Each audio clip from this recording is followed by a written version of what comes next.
Average England people think about Rishi Sunak. Oh, they think he's an up. He was banning a few of Indian migrants into the country. He did not allow them to come into the country or something like that. I personally think, obviously, none of our prime ministers was good. Private doctors, yeah, but over here they cost £200 for every appointment, even a check-in. Have you encountered any particular challenges as an Italian immigrant? I've had people being in danger because of being Italian. I live in an area where there's literally 2 football stadiums, and I said it's come and Rome because Rome did win for a joke, and they started chasing me. They started chasing me with sticks, and they were trying to be like, "I'm gonna kill you! I'm gonna kill you!" And it was funny. And then I just hid behind the teacher, but they got in trouble. I was studying this in sociology. There's a really big high chance of domestic abuse if a football team loses. There's a lot of women that get domestically abused when a team loses. The major challenges facing teen today. I think it's their mental health. I don't think people should ban internet for kids. I don't think it's not the internet that's dangerous. It's the people on the internet is dangerous, because the people is the ones that put in these dangerous things on the internet. Hello, this is Sri. In this episode of the Billion Inside podcast, we are going to hear from Naya, a young student from the UK who is a Gen Z. Naya has a curious mind and is interested in understanding people and the world around her. She shared her thoughts on a range of topics such as immigrations, football, teen challenges, and even some advice on how to handle today's kids. So join us as we delve into Naya's fascinating perspective on these subjects. I assure you, it's going to be both fun and insightful.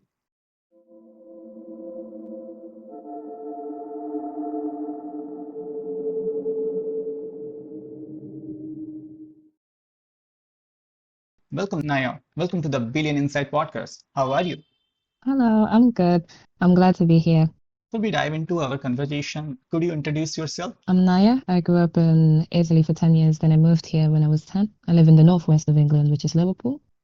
Since you moved to the UK at the early age, what has your experience been like living there? It can be hard. I mean, obviously, because I have no knowledge of the language and the accent over here, as some people may know, it's a dialect called Scouser. It's really difficult to understand, even for normal English speakers. So it was hard, but to be honest, it's really welcoming for immigrants, especially like Europeans, since of the loving culture. So it's really nice. It can be nice, but it can also be difficult for immigrants. Did you have to learn English from the scratch when you arrived in the UK? Yeah, I had to learn English from scratch, but obviously with the welcoming children and people and teachers that I had, they talked to me a lot and they tried to support me a lot to learn the language as fast as possible. So growing up in Italy up until 10, what are some cultural tradition or values that were instilled in you from a young age that you still carry with you today? I would say, I mean, the way of acting and talking and hand gestures is just in Italian blood, and some things that I might see and I might think in the British culture that's very strange to do, but also I always respect everyone's culture. Can you say any interesting or lesser known things about the UK or your country, Italy, that would surprise people who haven't visited those countries? I actually don't know, but I mean, I can talk about the stereotypes. People think that a lot of people really I don't know, posh and drink tea and maybe there's a lot of stabbings, but the UK is actually a really safe country. I mean, obviously, if you go to any dangerous area in any country, you are in danger for anything. Yeah. But also, it is a really safe country, and not everyone is really posh. In fact, most of the population does not like posh people. Italy, what people think, I think everyone thinks that we are gang members or something, or like mafia, but most of the population do not get involved in none of those stuff. That's mostly in the south of Italy, and it's really, really not common to see at all. So Naya, do you like traveling? Oh, I do love traveling. I really love traveling. I've traveled to Egypt, Turkey, Spain, Morocco. Obviously, I came here to England. I've traveled to Nigeria too. I love traveling a lot. Wow, so you are an avid traveler. Yeah, I would like to travel more in my future. Could you recommend any underrated place in the UK? I cannot really comment on that a lot because I did not go around the UK, and where I live is not the most tourist city you could ever go to. But I'm guessing maybe a place like Tottenham or I don't know actually because it's like kind of hard because I see the local places, and everything kind of just looks all the same. So, I mean, the most Mhm. tourist city and the most beautiful one, I would say it is London, but obviously there's some really ugly parts of London too. Hmm. Everybody knows about London, right? It is a very famous, and Liverpool is very famous. Yeah. I want to explore, is there any underrated places? But you already said Tottenham. Tottenham is near Birmingham, which is a famous city. I don't know if it's that famous like around the world, but Mhm. it's a known city for maybe like the music because it's nothing wrong with it, but obviously like any country, everyone's arguing between the cities and a lot of people make fun of their accent. It's a really funny accent. And I Mhm. like some of their music to be honest. Hmm. And everyone is very funny down there, and there's such a high population of like Asians, especially Hmm. like Pakistanis and Bangladeshis and Indians. There's a high population of them over there, and everyone's just like really friendly from there. My teacher was from there; he's really friendly. Mhm. And I mean, there's other places also like Manchester, Leeds, and there's a lot of places that people don't know a lot, but they're really like people. They are really funny and nice. Hmm. So you said you like some music here. Could you say any music or artist? I mean, there's a really famous group. Mhm. I'm not sure if I think they are from around that area of like that region of England. Mhm. They're called, I think something like the name is funny. It's called like Bad Boy Chilico or something. It's I don't know a lot of songs from them, Mhm. but I've heard them around. Like my favorite one is called BMW. BMW. Yeah. Okay. Yeah. It's more of like like rave type of thing because like it's really a famous music genre over here. People really Mhm. like raves. It's kind of their culture. They really like it. So, Okay. So could you recommend some places in Italy? oh yeah, I can do that. Of course. I would recommend my region because if someone likes, I mean, all over Italy is so beautiful. I would recommend to go to any city in Italy. It's really beautiful. But if people like a quiet place, a quiet small city where everything's beautiful and everyone's friendly and the food is still amazing, I would recommend my region. When I grew up, it's called Marche, and the city I grew up in was Macerata. It's a small city that even some Italians don't know. Mhm. But it's everyone's so calm and everyone's so nice, and it's really beautiful. It's a really beautiful city, even if it's small. And I would say there's other places like there's a lot of people. If you like people that are kind of funny, you might like to go to like Veneto. It's funny because maybe if you have a little bit of knowledge of Italian, you know what Mhm. a typical Italian would sound like, and Yeah. they do have a funny accent. People from Mhm. Veneto, and they are really friendly and funny Mhm. and I really like talking to people from Veneto. And it's also, I mean, I really like people from Napoli as well. Even if I would say Napoli is kind of like the most made fun of city in Italy. But Mhm. I mean, people are really, really funny down there. And the dialect makes it even more friendly than they already are because they're so like welcoming. You know what I mean? Mhm. So their culture is really nice down there. And obviously, they have the best pizza because pizza was invented in Napoli. Yeah. So. Mhm. Okay. Moving on. Having lived a significant portion of your life in both Italy and the UK, which cuisine do you find yourself more inclined towards? Obviously, because I'm here, I'm in this Mhm. country, I basically am forced to act more English than normal. But obviously, Mhm. I am not scared to express my Italian self, you know? It's nothing to be ashamed of. I feel really close to my Italian self because when I speak to like really native English people, I cannot relate that much. So obviously my Italian really stands out because like I think I always have my Italian side with me, but it's Mhm. more obvious when I'm with people that are English. If I speak to people that are European, like they could be from Poland or something, like it's there, but it's not that obvious, you know? So I think Mhm. I'm really connected to my Italian side. It's just hard to show, like, and it's not that obvious. Mhm. So could you share any dishes? I mean, I really like pasta con il pesto. Mhm. It's a green sauce, you know, the green sauce that people see normally.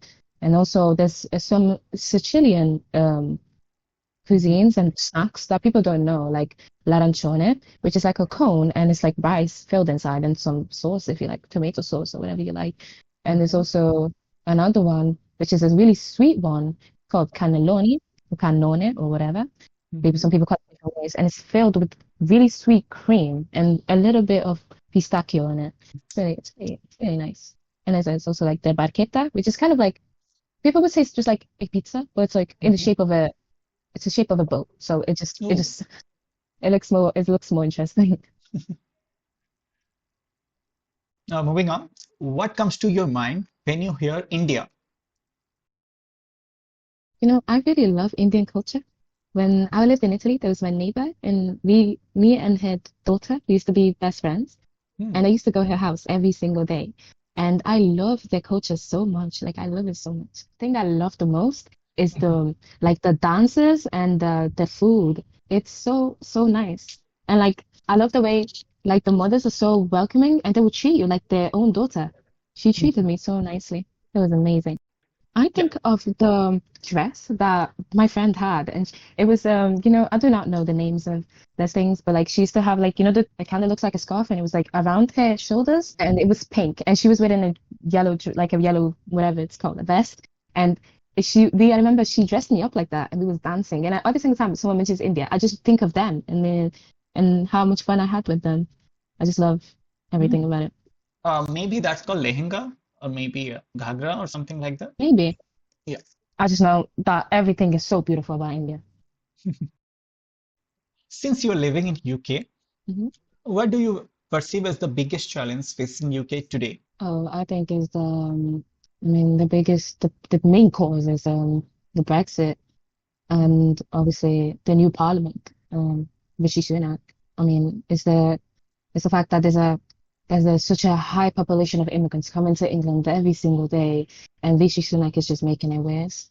It's not helping at all. I mean, everyone has their political views, but I personally think obviously none of our prime ministers was prime ministers was good. And obviously when I do not remember what that lady was called, but I remember a lady. Theresa May? No, it was a lady, and she's the one that introduced Brexit.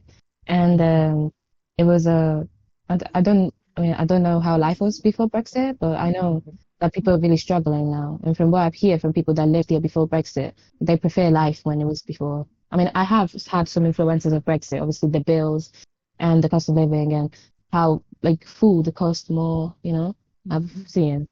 But obviously I'm still young, so I'm not paying for all of these things, but I can see how it affects adults, even native English people, it does affect them too. And it's hard for everybody right now. I mean, England is becoming a very poor country now. I mean, I wouldn't say extremely poor, but they are becoming poor. There's a lot of Uh, people unemployed. so you believe that Brexit has really made the situation in England pathetic? It is what you are saying, right? Yeah, I think it's a mentally and financially challenged for a lot Mhm. of people. And you also mentioned that none of your prime minister are good at handling the immigration. I don't think they was. I mean, I do not know much about the English Parliament. I'm not such a person that's so much into it, okay? Okay. But I've heard people that agreed with them, and I heard Mhm. people that didn't agree. And obviously, Mhm. from being in a school that's Euro-centered, I still hear things from school and teachers and stuff. The main reason why they wanted to make Mhm. out Brexit is to get immigrants away. And obviously, immigrants are not refugees, but obviously, if it affects an immigrant, it's going to affect a refugee too. Mhm. And obviously, there's people that come here for lifestyle and they do want to change their life and stuff.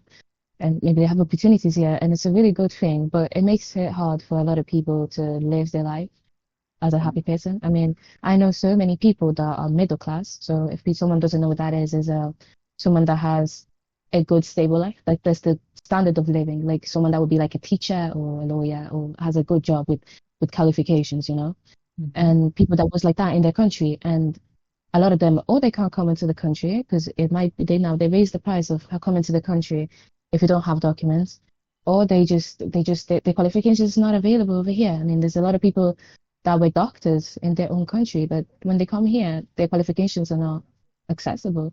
They end up being working class. They end up doing some bad job because maybe it's hard for them to learn languages, but they know what to do. It's just really hard for people. I mean, it also, I mean, it's not always on the bad side of immigrants. I mean, it is a good thing. It makes sense that people Mhm. do not get the chance to get jobs because Mhm. either way, even if some people would be like, well, this is not fair. Uh, when you work for these type of jobs, you need to not have a language barrier at all. You know, like there's a lot of this. It's one big problem with the NHS is that there's a low amount of people working in it. But from what I've seen, a lot of the people that work in there, like the service, they are not fluent in English, Mhm. and like obviously. obviously the system is already bad itself. Like some things work in a bad way, but when you need help, just genuine help, right? Hmm. And you just want to ask the question to the NHS. Like there will be people they on the service that can't speak English so fluently, and maybe they can, but maybe you can't understand their accent very well. Obviously, I'm not saying that you should have a basic British accent, or if you don't have one, you can't work because I do not have such a fluent English accent myself. Hmm. But you have to be understandable for everybody, you know? And maybe, Hmm. some people, there's a lot of people that had like symptoms of really serious healthcare problems, but just because the secretary couldn't speak to them properly, the patient got worse and worse all the time, you know? But that's Hmm. not always the only factor. I mean, there's the NHS system is becoming really bad, and the fundings for it's getting hard to get, and it can be hard. So For those who are unable, NHS means National Health System, right? yeah, it doesn't have the best system. I mean, to be Hmm. honest, I'm always glad for the NHS system. They will help you no matter Hmm. what you have, no matter if you have documents or not.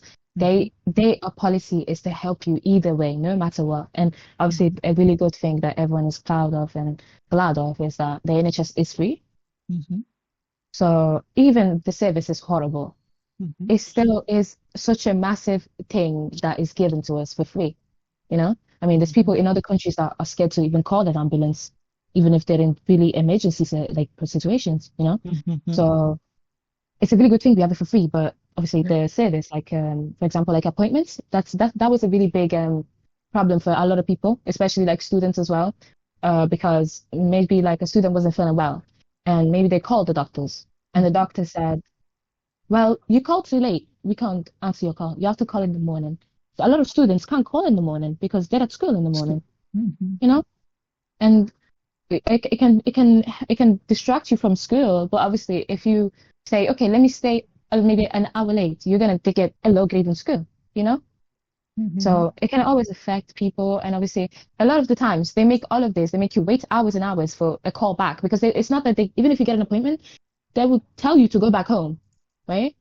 And then the Hmm. doctor will call you. So you don't see them face to face. The doctor or like the secretary will make sure that they think whether you actually need help or not. Like the secretary does not have any medical like qualification. So she's Hmm. just speaking from basic knowledge. So maybe if you were feeling absolutely horrible, yes, they have a laptop, but they're not a doctor, you know? Hmm. So a lot of people when they get it, they just tell them to get paracetamol, which is a really like painkiller, like it's a painkiller. Yeah. So they don't really help you a lot. Sometimes they might help you if it's more serious, and maybe if you're a child, because that's a really big concern. But a lot of the times it can be bad. So basically, what I'm getting from you is if it's an emergency, they will treat you better. But if you want to go there voluntarily, then there will be a problem, especially the students, right? No, yeah, I mean it's for everybody in the city, but obviously it's a really big concern. I mean it's more hard for people that go to education places and work. Hmm. Because a lot of people like have contracts of like, if you're late or if you don't go to work, you will get fired, and a lot of Hmm. people get in trouble in school for not being in school. Obviously, the NHS does give you a letter saying you went to the hospital, that's why you wasn't in school, you know. But the more you keep doing that, you're gonna get in trouble. And Hmm. obviously, if it's a if you have symptoms that are a concern, like maybe if you have a few symptoms of cancer or Hmm. I don't know, any Serious, serious, very serious, serious, yeah. they will help you and take you on consent. Like they do like be like a lot of times when you call and maybe you have some symptoms of something serious, they do be like they say stuff like, oh, you have to go to a local GP or go to a certain hospital in like within whatever hours. It's really like it's a concern.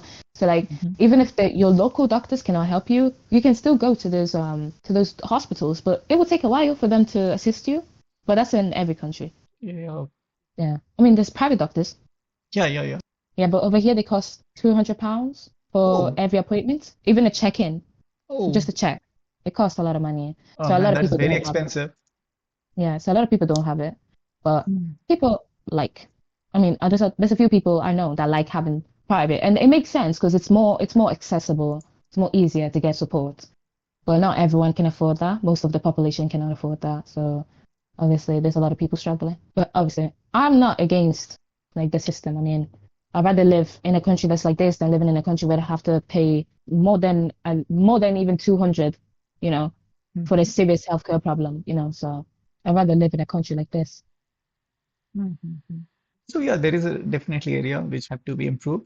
But I have talked to many American people. They are also saying that there is healthcare system is also not that good. Yeah, yeah, the system is really bad, and Yeah. they at some points I don't remember what president it was. It might have been Roosevelt Hmm. or Kennedy. Kennedy, yeah. Yeah. They did want to bring in a system like this, like the NHS one, but obviously America at the time was really against communism. Everyone Hmm. wants to live a laissez-faire lifestyle, Hmm. so they didn't bring it in. But obviously there's so many people in America struggling, and they make a lot of jokes about it, but at the end it's not really funny. I mean, they do. There's a lot of funny videos of like, I don't know, when you break a leg, but my mother does not want to call the ambulance, and obviously someone that's out of the country would just be like, "Oh, your mom's just being a little bit mean to you." Like it's a joke, you know. But the thing is, the real reason why the mom is not calling the ambulance is because she doesn't want to pay like $1,000 for it, you know. Hmm. So it's a anyone Yeah. would want to avoid going to Yeah, the definitely. hospital. Yeah. So I mean, I really disagree with the lifestyle of Americans, Hmm. but I cannot argue that that is the most loved lifestyle. But I do not agree with it at all. Hmm. I mean, I feel like America is just a country where you would only enjoy life if you have money, you know? Hmm. If you don't have money, you generally can't enjoy life so much. Obviously, That's true. people change from people to people. People might enjoy life even if they're homeless, you know? But the best life in America is if you have money. And it's not just like normal type of money, like teacher money, like really big amounts of money, like you work for a good company and stuff like that. I mean, that is a business country. So Yeah. You have mentioned Rishi Sunak. You feel that he's not that good at handling the immigrants. So can I yeah. ask you what average England people think about Rishi Sunak? Oh, they think he's an I think I'm not sure. I've not talked to like these people that actually voted for him, but from what I see on the internet, a lot of people disagree. Like a lot of people Mhm. disagree with him, or like some people, even like this man. I think he works in the parliament with him. I don't know what he is, but he knows a lot what he's doing. So he does comment a lot of things. I mean, Mhm.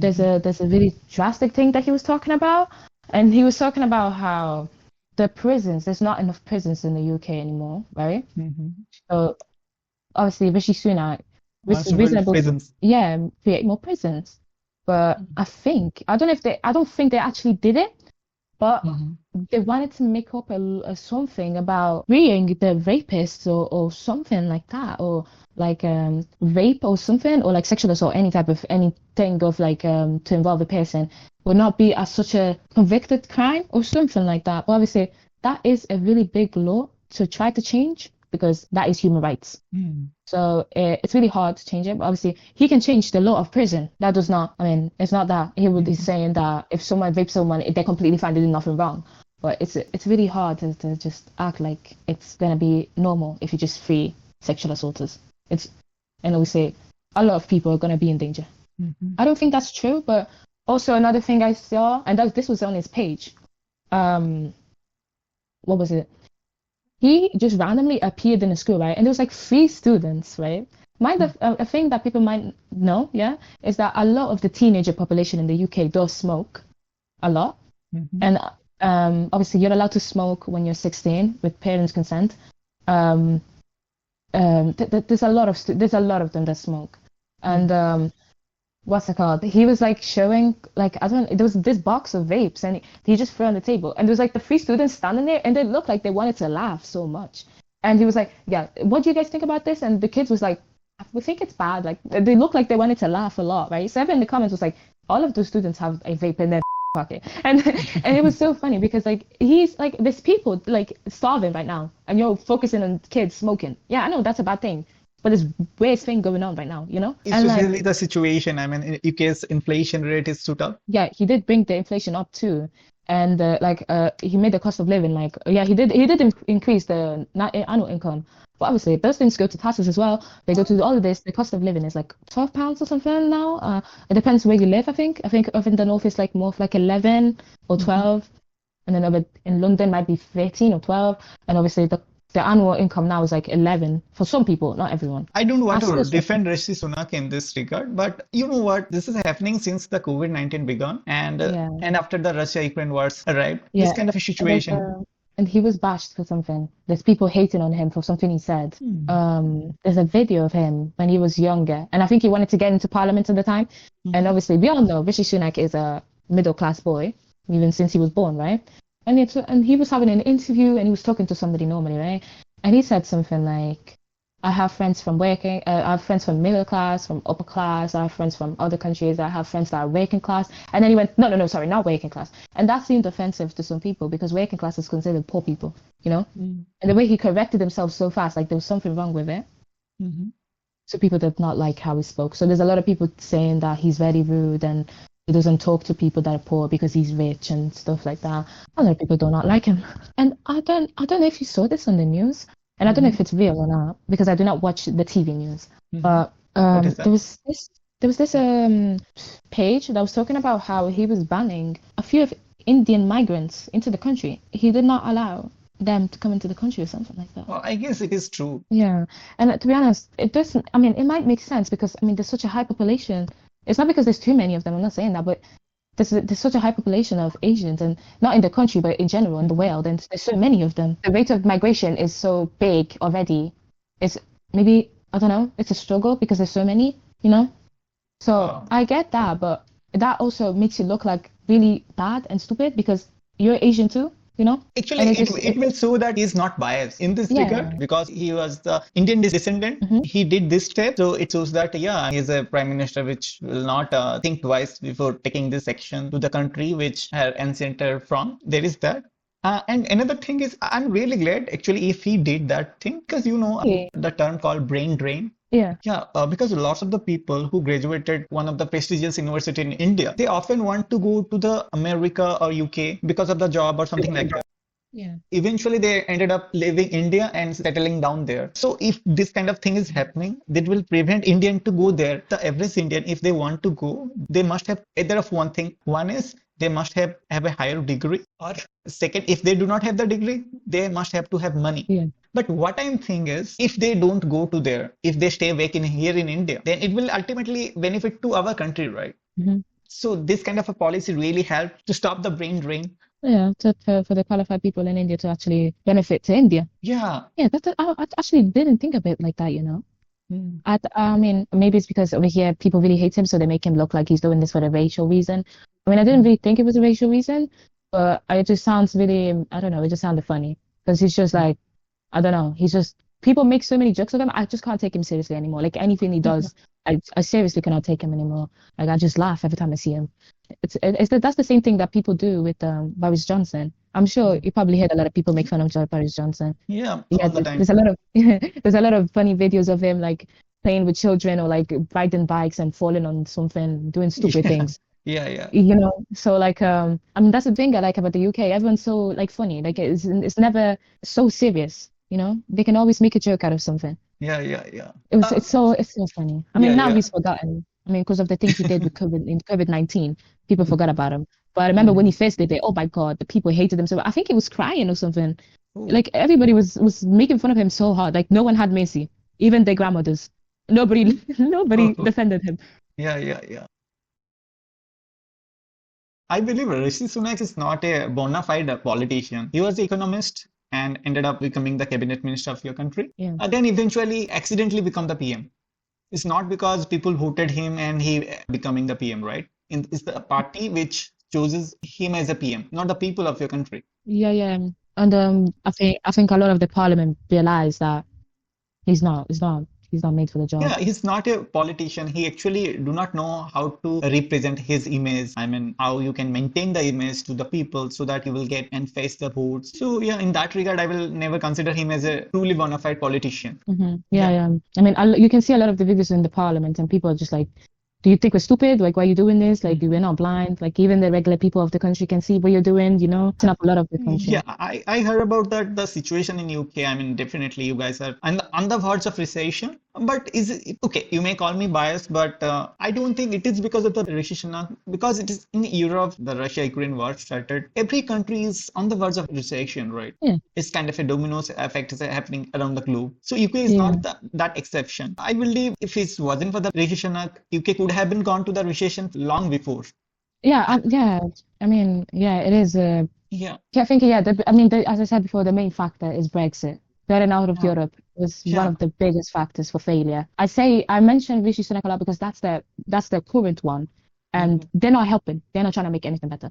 You know, mhm, they're not making it anything better because they benefit from this. But mhm. the more they continue like this, they are not going to benefit from it at some point. They're going to get affected too. Yeah, You know, yeah. so I mean, you can lose your whole life and income from just doing these things. I mean, you know, like I mean, a lot of dictators and stuff when they're about to get caught, they kill themselves because they knew that their life is ruined, basically. You know, Yeah. so Mhm. the upper class is always going to benefit from doing these things, but Yeah. it always backfires at some point. Since you like history, if you could travel back in time, what period in UK history would you want to experience? Oh, that's a nice question because from what I understood, none of the areas was such a great place to live in. So that's a really hard because a lot of the areas wasn't the best. Mhm, Um, Maybe the golden one because that was the time mhm. where they got influenced by the Italian type of style, like doing the Romance and stuff like that, the Roman stuff. Which era is that? The golden period, which you mentioned? Yeah, yeah, like research something. Okay, we know what I'm talking about. Mhm, Um, yeah, that time it was like really a time of like art and there's people that started like that could get their own their own richness, and the gentry and this like it was a really like a big change, mhm. like revolution. I mean, obviously there were still people struggling, but it was a new time and it was a great time in the UK, I think. During the Shakespeare's time. Oh yeah, I forgot about that. The Shakespeare time was nice, but at the time it was very limited for girls. Girls couldn't do a lot of things, so. Okay. I don't think if I went there, I don't think I would even be allowed to do something. So there's no point of me even going there. Yeah, you will be bored there. I would just sit there and I'd be like, "This is so boring. Please, can we talk? Can we move?" So coming to the dance, do you like dance? Do you like dancing? Yeah, I do like dancing. What kind of dance you like? Mm. I like any type of dance, but I always get the most interested I'm in is like cultural dancing. Like Mhm. I don't know how to do a lot of things, but if I ever had the chance to get taught by someone from a country about their like traditional dancing, I would love to. Like I love learning like dancing and doing all of these things. And obviously because of I like them because these dances normally have a story behind them. Yeah, yeah. It sounds like Bharatanatyam, Odissi dance, this kind of a dance. There is a hidden meaning Yeah, there. yeah. Yeah. And like, some people I know a lot of people like they find this very weird, but Hmm. like in the religion, I don't remember, I think it's Hinduism. Hmm. Um like like there's a lot of gods and like you know what I love about them? It's because like Hmm. they have a lot of like dances and gestures and they show their emotions. Like people can like in parentheses, oh sorry, that was Italian. In like brackets, like cosplay, like make like dress up as these guys. And there's a lot of dances and stuff. I've seen them on TikTok. They're really, really like nice and like they're really beautiful. And like a lot of them represent the goddesses and stuff. And it's like I love those dances. They're really Hmm. like, I don't know. They just impress me so much. Even if I don't know what it means. It's really nice. I mean, there's also other dances like I mean, there's also nice dances that everyone loves, like Hispanic dances and like people like the Black American style of dancing. I Hmm. mean, so I mean, what I love about dancing the most is that it brings everyone together, no matter what country you're from. You can just Hmm. put a song that everyone knows. Like, imagine if you put Despacito, maybe not now because people hate that song now, but maybe if you put it in 2018, everyone, no matter what country you're from, everyone would Yeah. sing and dance. Yeah. I would. No It's matter so nice. they understand the lyrics or not, everybody kind of dance with the Despacito. Yeah. Yeah, no, like everyone dances. And it's the same thing for any country. Even if people like this, people like, even if this, you don't like that country, like Yeah. the beat, like it can't stop you from moving. Yeah. Like I've seen people that make fun of like Indians but if I put that famous song, I think it's called Mundi or something, they would dance. Like they love that like the song as well. Like they cannot stop their body from dancing because the beat cannot stop you, no I matter just if you don't like wondering which it. song is that? If I think I'm probably gonna get the lyrics wrong, but the really famous one, like get back together, you get the hunna mutia. That one is like really Oh, it's a famous in Punjabi India. song. Okay, okay. Yeah, the Punjabi, Yeah. it's really famous here, and like everyone dances to that either way, even if you find it funny or because it's put in a lot of memes and Yeah. even if you do like whatever, like you will always dance that song. It's a really nice song. Obviously, it's in our childhood, even if we are not close to like Asian culture, it's still something you will have heard when you were a child. If you were granted a superpower to Ooh. alter one historical event in the world, I would definitely I would definitely change the Hitler situation, or definitely change that. I think a lot of people would probably change that situation, and yeah. mm, also the amount of diseases that was in England, and the way that there was fake doctors, and I would have changed the medical problems in England at that time, and maybe oh no wait what I would have did is sort the water and make the Arabs and the British get along because the only reason why the medical stuff was slow in the UK was because the people that knew the most was the Arabs, but they have arguments with each other in the past, so they didn't bring the information to the British. Hmm. Yeah, so I would have changed that. Yeah. Could you explain the Arab and British part? Okay, so in the medieval time, right, in England, there was a lot of diseases going around and doctors. There was fake doctors, and there was like a lot of doctors that were not licensed over time. Obviously, at that time, there was no rules of license and all these things. They didn't even know that there was actually diseases existing. But I know that the Arab, like in the Middle East, that type of part of the world, they were more developed in the knowledge of medical things and treatments and diseases. They knew it more. Obviously, they don't know everything, but they knew there's something wrong, And they had textbooks, and they didn't translate it onto English because they had conflict with Britain at the time. When they got along, obviously it got translated to English and it got brought into England. But there was a time of really big suffering of diseases such as cholera, measles, the Black Death, and all of these Oh, things because the medical system was really, really bad in England at that time. is it a documented history? I mean, in that medieval period in Arab, they didn't translate it to the English, so that's why England suffered. I think it's from the example that I have because I learned this in school. There's not Okay. such a big part of the information. We don't know much of the conflict. Okay. They don't give us information about it. They just give us information of it wasn't really brought to England as quick as possible because of that. But we learn about how the Arabs were more developed in all of these things. They talked about it more. For example, in England, like if someone was not feeling well, they would either take the blood away, like they thought that bloodletting was like a treatment, or they just chop their body off with no mercy, and then they piss it. Uh, Yeah, so but Arabs they have like medicine and they have some knowledge of drugs, like obviously not like chemical drugs like we have now, but like yeah. herbal medicine and all that stuff. There's things that Arabs knew more, and Yeah. obviously it didn't get brought to England as fast as possible. Because the development happened in that period of time, like 2 to 3,000 years ago. I don't know what happened in Europe in that point of time, but in South Asia there was the Indus Valley civilization. In the Middle East there was the Mesopotamian and ancient Egypt civilization at that time. Those places were very advanced. While in the Europe, I don't know, people were still mostly maybe hunter and gatherers at that time. I mean at the time like medieval times and when So before medieval the time, Arab oh before uh, the medieval times yeah, oh it was absolute chaos. yeah, they were hunter and gatherer at that point of time. Yeah, they were really slow. Yeah, It was absolute chaos. yeah, yeah, Obviously, people started getting more civilized yeah, and life changed over time. And obviously, yeah, after the medieval time, when other countries were more developed and doing other things, yeah, England yeah, was either colonizing or yeah, there's a lot of discoveries that was going on, like yeah, medicine and yeah, all of these things, vaccines and all that. yeah, yeah, yeah.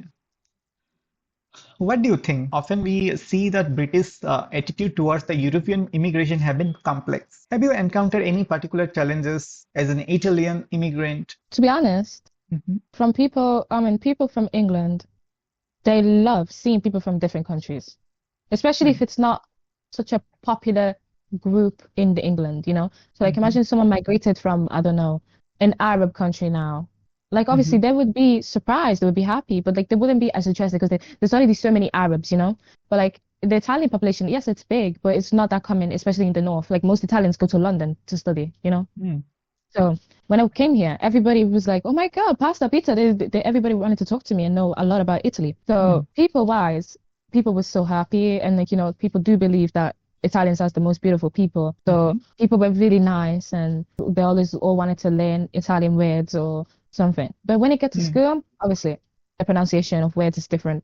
The Yeah. grammar is very different. The Italian grammar is very more complex. So it did give me some struggles, but I aced the language really fast. But the accent was still Italian. Mm-hmm. But like when it got to school, like obviously I did have some teachers being rude to me. Like for example, my Spanish teacher, she did say one time that my Italian pronunciation was a contamination. And I know she meant that as a joke, but it kind of sounds rude if you think about it. You know what I mean? It's just like trying to get me away from the way of my way of living.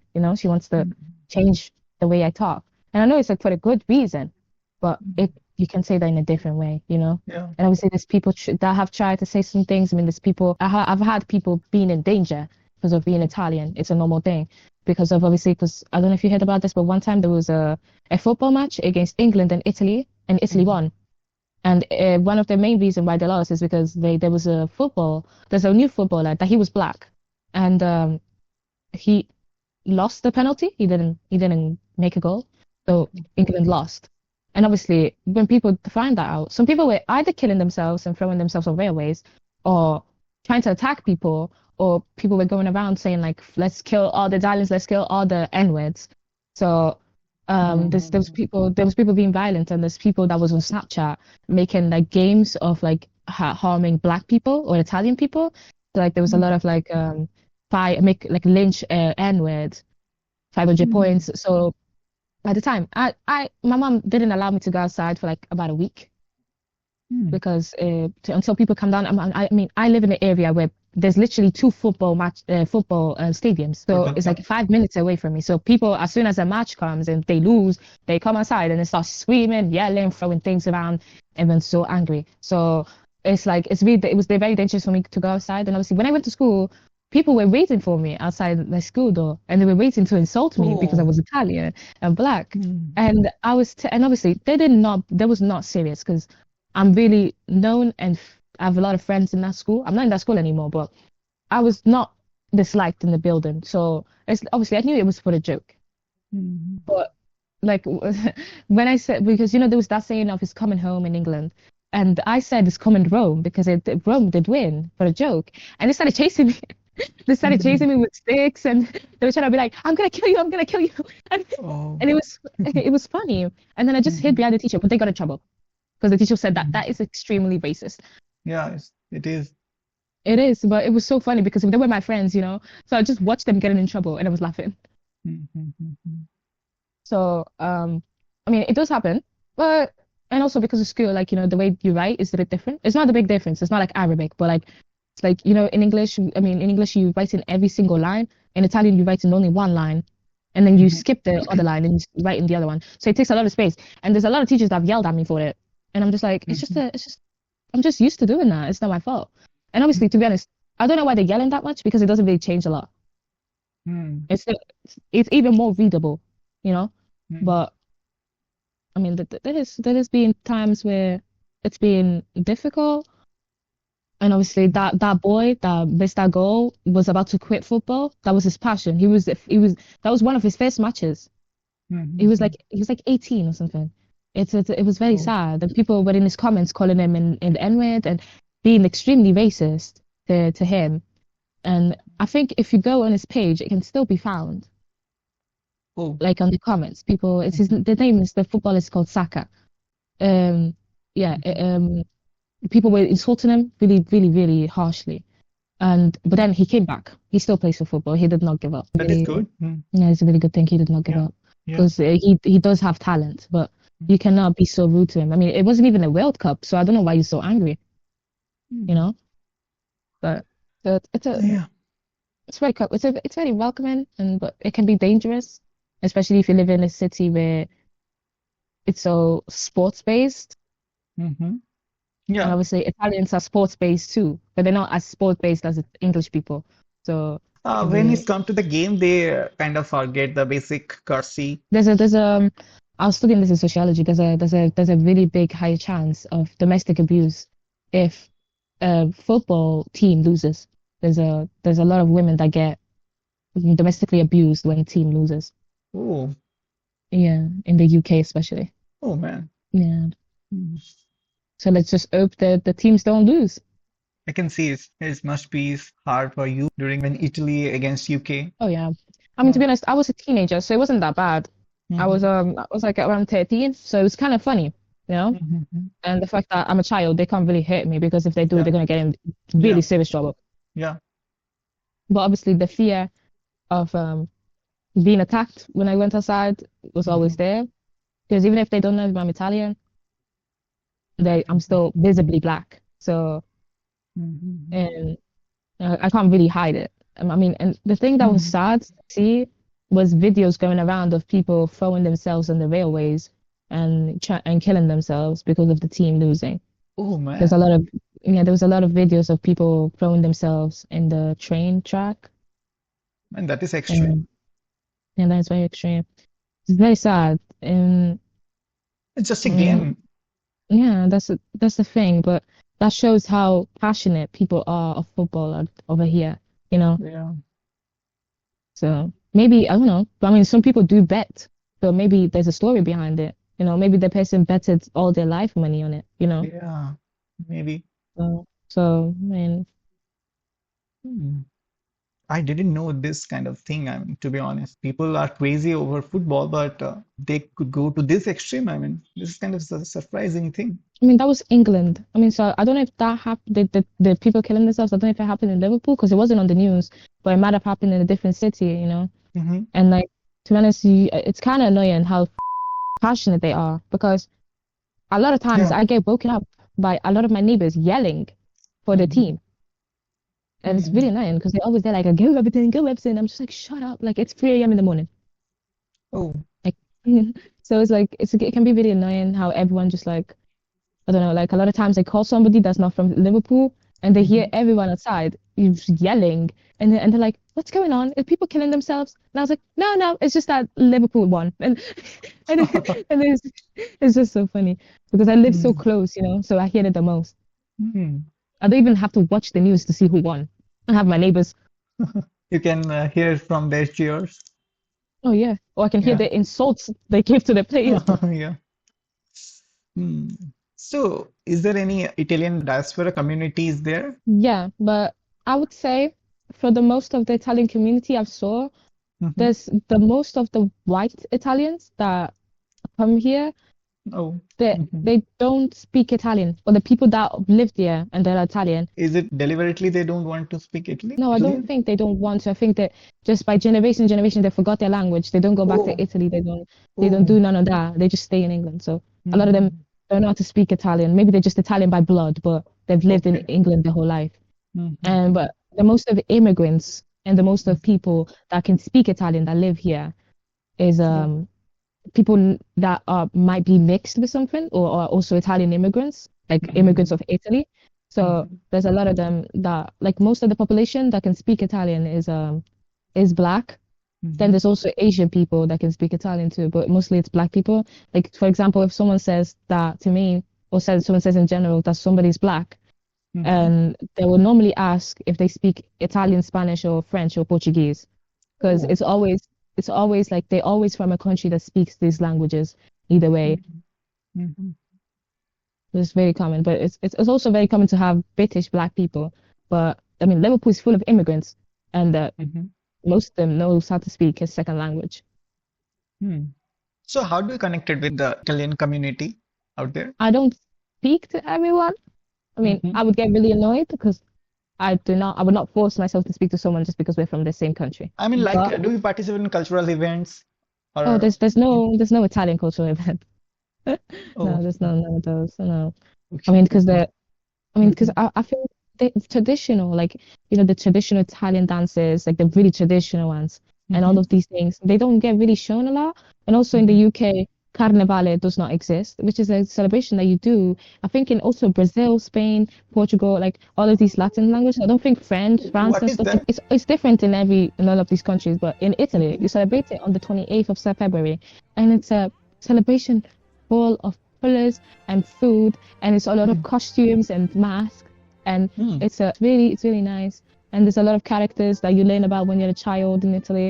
So like they will give you books, and they have the characters of Carnivale, and Oh, it's a really popular celebration. Like everybody normally would celebrate Carnivale, even if they don't oh. do something crazy. But a normal thing in school is, like some people go to school on Halloween and they dress up as Yeah. skeletons and stuff. Hmm. In Carnivale, we still go to school. So there's a lot of kids dressing up, not as anything spooky, something really colorful, and they go and they just have fun today and just eat a lot of Carnivale snacks. Oh, It's I would live any day to celebrate Carnivale again in school. It was so nice. in England, football is so popular, followed by the cricket. You know hmm cricket? Like yeah, but I don't know much about the sport, but Hmm. I'm familiar with it. Cricket is a popular sport, but between the youth, I would say the youth, the most popular ones is either rugby, football, or basketball. Most of the youth prefer these sports. Maybe the reason is the funny thing is, by the way, cricket is born in England. It is a Yeah, national sport of England, if I'm not mistaken. And yeah. do you know, for the long time, England not performed that well in the cricket. So that's why maybe the youth in England they're not that much into the cricket. But lately they won a World Cup, so maybe the situation would be different in future. I mean, So Naya, as a Gen Z yourself, you are familiar with the mindset of the Gen Z. Given this, what do you believe are the major challenges facing teen today? I think it's the mental health and also the schools, and also it might not, people might argue it doesn't really, I don't know how to explain it. It doesn't really Mhm. make them struggle as much, but kids do see their parents struggling with all of these stuff, with the obviously the government and all this stuff, and also influence from other people like drugs and all like killings. I mean, there's a high amount of young children like killing each other and stabbing each other, or stabbing themselves by mistake because they wanted to stab someone else. And there's a lot of these gang influences, and also this thing of obviously the generation is changing, so feeling understood in this generation can be very difficult. I mean, to be honest, if you have to say this is the easiest generation you can be most open with, so it is a really good thing to be this open, but also it can bring a lot of problems because Mhm. obviously there's a lot of people that still live in the traditional style of living, Yeah. and it does make sense why they want to. There's nothing wrong with it. But the thing is that a lot of the Gen Z does not understand that just because someone has a different opinion from yours doesn't mean that they're a horrible person. Mhm. So Yeah. I could have like either like one of the biggest things that this happen with is like racism, maybe not Mhm. even complete racism, maybe you just said something that might sound rude, or like homophobia. Mhm. Especially homophobia, it happens a lot. And it, I mean, there's people that get cancelled and people ruin people's lives online. You know, it does happen a lot with the Gen Z. So but a big part is mental health, Yeah. because obviously now since they're more open, they know more knowledge, Mm. and obviously to get some mental health services, sometimes you need your parents, and obviously the parents, they probably think we're crazy. You know what I mean? Because Mm. obviously the Yeah. generation shift is Yeah. massive. Like it's not just a little change, it's Yeah. big, it's immense. Like you would Yeah. never think a child is getting taught about being gay is okay, even if you're not gay in school. They would think, okay, we never did that before. That's kind of weird. But Yeah. if you guys are learning about that, good for you. Mm. So it's like it's really hard for kids to talk to their parents about things, especially if the parents is not they wasn't exposed to just a happy or open lifestyle when they was a child as well. Yeah. So, especially for like immigrant children, especially because they have parents with traditional views of the country. So Mm. a lot of kids cannot be open with their parents, and this can Mm. affect in many life factors. Yeah. I can totally see that part. Whatever happened in last 10 to 15 years is Yeah, especially the internet thing. Due to the internet, people are exposed to the different ideas, different cultural thing from across the globe. It wasn't the yeah, case with our parents, right? They were kind of limited with their library or newspaper or maybe with television. But now yeah, you have the access to the entire world with in your hand. yeah. And I think that's a really good thing. I'm not gonna lie, but Mhm. this can affect as well. I mean, there's a lot of kids that even if they're not communicating with someone else, but they get so attached to the internet, Yeah. they can end up on the bad side of the internet, or they can end up being addicted to a game. I mean, I think there's a video that is very popular, and it was this kid in America, and his mom, I don't know what she did. She told him to get off the game because obviously he's a child. He needs to do other things in his life. Mm-hmm. And he punched his mother so hard, and she had a black Oh. eye. You know, so there's things that also, if it's not always about influence from other people. You don't always have to communicate to just be naughty. You can be a horrible child and still not communicate with everyone else. I mean, there's serial killers in that time. There was not any influence from any other person. They still kill people. You know. Yeah. So, but I think the internet is a really good thing, but it can also have negative parts. I mean, there's kids, they might end up communicating with someone that's for example, a pedophile, or it might be an extremist. I mean, Yeah. or a gang member, and they might think, Yeah. oh my God, I want to be like this, and maybe they end up like thinking like, for example, like Andrew Tate is a pretty big example. Yeah. Like they might start thinking that Yeah. women are bad, or women, or I don't know, people should do this, and Nazism was okay, and you know, you should hate these people because I don't know, you saw a person that you like doing this on the internet, but you know for the fact that if it was in real life, they would probably never say that to someone from that country, you know, Yeah. or from that place, or for wherever they do. They'll probably never say that. So people just hide on the internet. I mean, I know a lot of people find internet a really good thing because maybe they might be really shy in real life, or maybe they have problems with finding friends, and maybe on internet they do find friends. Yeah. But obviously this can have a negative impact, because if the person gets so attached to someone online, they can really be really emotionally dependent on this person. And this happens a lot. And even in adults, like adults get catfished, and they sent all of their life money to this person, and it was just a scammer, you know? Yeah. So the internet's dangerous, but to be honest, it's a really good thing. And also because of all these war crimes and all these things we know, if it wasn't for the internet, we would be completely closed. Maybe we wouldn't even know that there's wars right now. Yeah. True. You know, so it's still a really positive thing. Yeah. And it's not a thing about, I don't think people should ban internet for kids or anything like that. I think it always depends on the person, you know. Everything is on you. Whatever you do on the internet is on you. You shouldn't blame the parents because your son killed someone because he was talking to a gang member on the internet. It's not the parents' fault. Your son went and spoke to someone like that. I'm sure you told your child that it's not okay to stab somebody in the throat. I'm sure you told them that's not nice, because as soon as you see your son hitting someone, you tell them that's not right to do. So why would they think putting something in someone's neck is nice to do? You know what I mean? So it's everyone gets primary socialization, even if it's not that good, they will still learn basic things of life. And if someone goes ahead and goes and change the whole way they live because they met someone on the online, then that's on the person. It's no one else to blame, not the internet to blame. It's that person. So the internet is a really helpful thing, I think. It can be dangerous, obviously. Yeah, But it's like a double-edged sword. But I don't think it's not the internet that's dangerous. It's the people on the internet is dangerous, because the people is the ones that put in these dangerous things on the internet. Yeah. You know? Until one is your internet activity should be controlled by the guardian. I mean, yeah, but that I mean, to be honest, if I have to say, in the UK is the law is a bit different. So like over here, yes, you're an adult when you're 18, but when you're 16, you get given a lot of responsibilities. Like you can smoke, you can have with people that are over 18, you know, you can have a lot of responsibilities, and all of these things. Now, yes, your parents have to regulate them, but at the end, it's your consent, you know, it's on you what you do, because it's your body anyways, so it's you that's doing it. So your parents can allow you to do it. Maybe your parents are just open, but they're like, okay, you know, this is not good. I'm telling you, this is not good. But if you want to keep doing it, I cannot tell you anything. I mean, I can, but if you want to do it, I mean, you're almost an adult. You can do whatever you want, you know? So it's like, yes, I think phones and stuff is good to be regulated as children. And maybe when you get onto like teenagers, but I don't think it's good. Like, I think, you know, like those apps that regulate absolutely every single thing a person does. I think those are only good for kids, like little kids, okay? Because when you get to teenagers' life, and maybe you have a regulated phone by your guardians, right? And you might see someone else that doesn't have a regulated phone. You want that so much.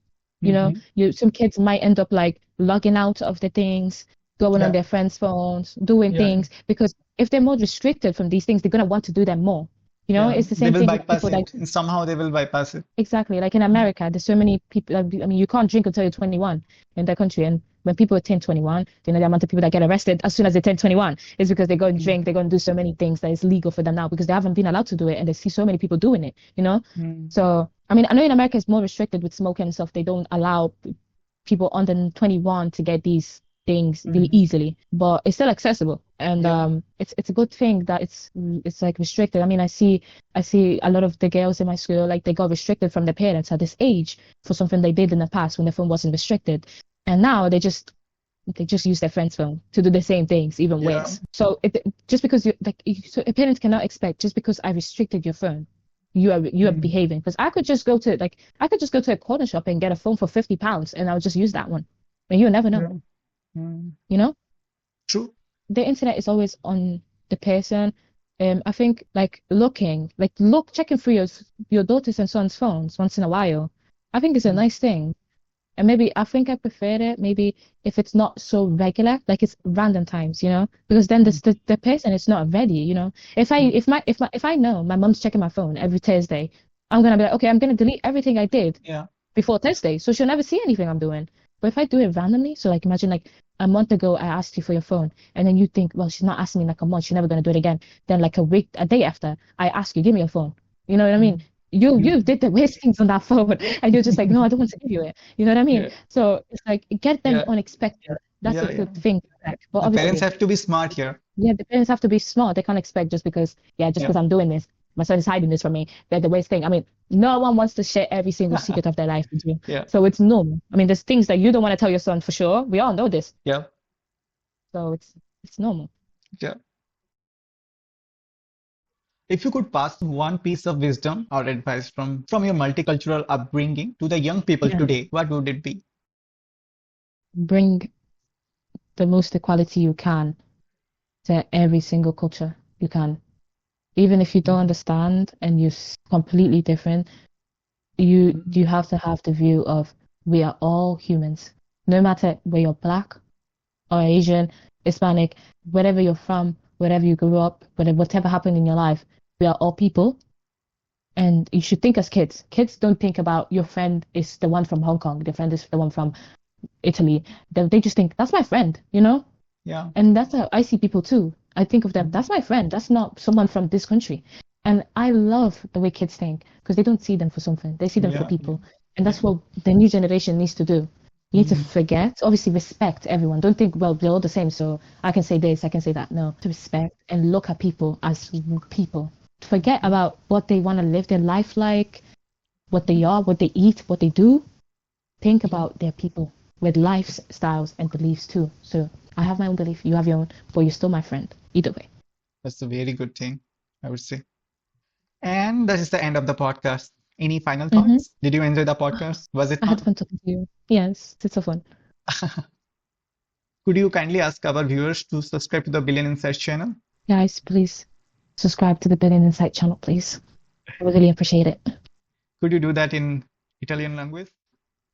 Per favore iscrivetevi al channel di The Billion Insight, ci sono molti podcast molto divertenti e mi piacerebbero un botto. Yeah. Thank you, Naya. Thank you so No much. problem. Thank you so much for talking with us today and sharing your experience. We wish you all the best for your future. Thank you so much. So same for you. It was a pleasure. Thank you so much. And to our listeners, thank you for tuning into the Billion Insight podcast. Stay tuned for more exciting episodes. And until next time, dream big and work hard. This is Sri signing out. Peace.